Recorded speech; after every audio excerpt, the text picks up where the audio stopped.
মামলা তিনি কিছু অসাধারণ কাজ করেছেন।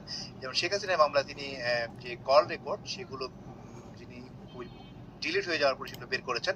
আমরা তার মুখে আসলে শুনি তিনি এগুলো কিভাবে বের করলেন। তারপরে আমি আপনার প্রশ্ন উত্তর দেবো। তানভীর জোয়া, আপনাকে ধন্যবাদ।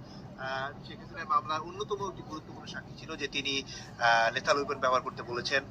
তিনি হেলিকপ্টার থেকে গুলির নির্দেশ দিয়েছেন। এই অডিওগুলো অনেকগুলো মুছে গিয়েছিল আমরা জানি। সেগুলো আপনি কিভাবে উদ্ধার করলেন? জি, ধন্যবাদ। প্রথমত হচ্ছে আমাদের নিয়োগটা হওয়ার পরপরই ন্যাশনাল টেলিকমিউনিকেশন মনিটরিং সেলে আমরা কোর্ট অর্ডার এবং চিঠির মাধ্যমে সাবেক প্রধানমন্ত্রীর কথোপকথন কোনো নাম্বার ট্রিগার ছিল কিনা, তার মুঠোফোনের নাম্বার, এগুলো জানতে চায়।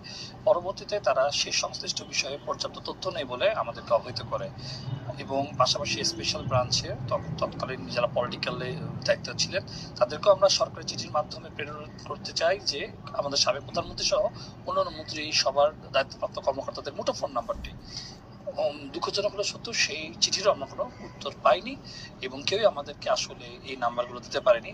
অধিকতর তদন্তে আমরা আসলে এই নাম্বারগুলো পাই এবং অডিট লগগুলোর মাধ্যমে লুকায়িত বা ডিলিটকৃত যে সকল তথ্যগুলো সেগুলো আমরা এনটিএমসির সিস্টেম ইঞ্জিনিয়ারের উপস্থিতিতে জব্দ করে বিজ্ঞ আদালতে আমরা প্রেরণ করেছি।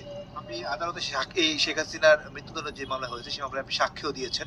আপনি বলেছেন যে ফরেনসিক যে প্রমাণে এগুলোতে প্রত্যেকটি ফরেনসিক প্রমাণে আপনি এগুলোর উপস্থিতি পেয়েছেন, শেখ হাসিনার কথোপকথন করেছেন, সেটা কিভাবে প্রমাণ করলেন? আচ্ছা, আমরা সাবেক প্রধানমন্ত্রীর বিটিভি থেকে আর্কাইভ থেকে আমরা প্রামাণ্য কণ্ঠস্বরটি সংগ্রহ করি এবং সেখান থেকে তার কণ্ঠের তরঙ্গ দৈর্ঘ্যটা আমরা পরিমাপ করি। পরবর্তীতে যে প্রাপ্ত অডিও কলটি পেয়েছি সেই অডিও কলটির সাথে ভ্যাটবক্স একটি সফটওয়্যার আছে, সেই সফটওয়্যারের সাথে আমরা বিশ্লিষ্ট করে প্রামাণ্য কণ্ঠের সাথে তার রেশিওটা আমরা নির্ণয় করি এবং সন্দেহাতীতভাবে সেই রেশিওটা সাবেক প্রধানমন্ত্রীর সাথে মিলে গিয়েছে।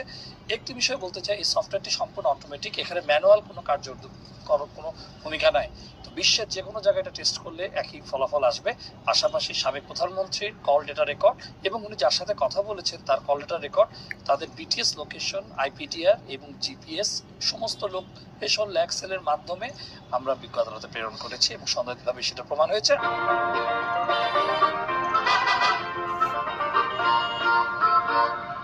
আমাদের ছাড়াও এটুকু বলতে চাই, আমাদের এয়ারশট এবং টেক গ্লোবালের মতো আন্তর্জাতিক গ্লোবাল জায়েন্টগুলো ফরেনসিক যারা প্রদান করে থাকে তারাও আমাদের সাথে একই মত পোষণ করেছে, যেটা বিবিসির মধ্যে প্রচারিত হয়েছে। আমরা এক সময় শুনছিলাম যে যেদিন সাক্ষ্য আপনাকে যেদিন ক্রস এক্সামিনেশন করা হয় সেদিন শেখ হাসিনা স্টেট ডিফেন্স বলছিলেন যে এগুলো এআই দিয়ে করা হতে পারে, এআই দিয়ে করা, এবং আপনি তখন বলেছিলেন যে এগুলো এআই দিয়ে করা হলেও তরঙ্গ দৈর্ঘ্য মেলার কথা। আপনি কি বলতে চেয়েছিলেন তখন? আচ্ছা,